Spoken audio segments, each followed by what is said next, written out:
Keberadaan debt collector sebagai pihak ketiga yang seharusnya bisa menyelesaikan masalah antara debitur dan kreditur justru seringkali menimbulkan masalah baru. Pasalnya, para debt collector acap kali membuat si debitur atau pengutang tidak nyaman, mulai dari diteror, intimidasi, hingga berujung kekerasan. Meski penggunaan jasa debt collector legal secara hukum, namun menurut Sarjito, selaku Deputi Komisioner Pelindungan Konsumen Otoritas Jasa Keuangan, tidak akan mentolerir perusahaan usaha jasa keuangan jika terbukti melanggar hukum dalam melakukan eksekusi agunan. Jasa keuangan yang menggunakan perusahaan debt collector yang melakukan hal-hal yang menurut hukum itu adalah salah, misalnya dengan pengancaman, pencemaran nama baik, menggunakan kata-kata yang sangat kasar dan sebagainya, verbal maupun sampai fisik, maka kita minta mereka putus kontrak, tidak boleh lagi. Apabila juga tetap diulangi gitu, eksesif, kita tentu di dalam ketentuan OJK bisa memberikan sanksi dari mulai peringatan tertulis sampai pencabutan izin.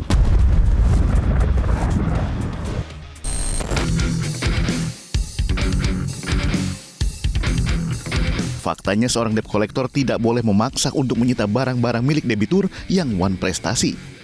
Penyitaan barang debitur yang wan prestasi hanya boleh dilakukan atas putusan pengadilan. Teman-teman di perusahaan finance atau bank, dia punya langkah-langkah yang santun sebenarnya. Dia memberikan somasi.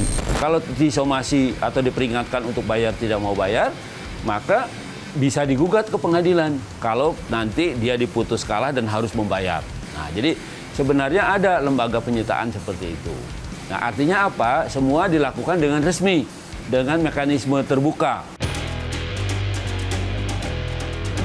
Bagi Anda yang memiliki tunggakan angsuran, jangan panik jika Anda didatangi debt collector.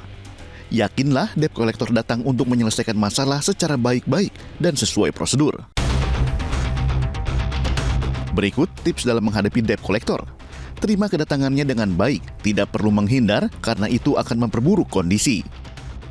Tanyakan identitas, termasuk surat tugas dan sertifikasi resmi debt collector tersebut. Jelaskan dengan jujur dan sopan mengenai kondisi keuangan saat itu, termasuk kendala yang dihadapi sehingga mengalami keterlambatan bayar. Jika sudah menemukan titik terang dan mampu untuk membayar angsuran, lakukanlah pembayaran tunggakan angsuran dan denda jika ada secepat mungkin. Jika tetap tidak mampu untuk membayar angsuran, tetap ikuti prosedur yang harus diikuti. Sedangkan jika mendapati debt collector yang dalam tugasnya tidak memenuhi prosedur, apalagi sampai menggunakan tindak kekerasan, masyarakat bisa melaporkannya ke polisi atau lembaga terkait lainnya. Di antaranya Bank Indonesia atau masyarakat juga bisa melaporkan tindakan debt collector yang bermasalah pada otoritas jasa keuangan. Lembaga selanjutnya yang dapat menjadi tempat pengaduan atas debt collector nakal adalah Yayasan Lembaga Konsumen Indonesia dan Yayasan Lembaga Bantuan Hukum Indonesia YLBHI yang tersebar di seluruh Indonesia.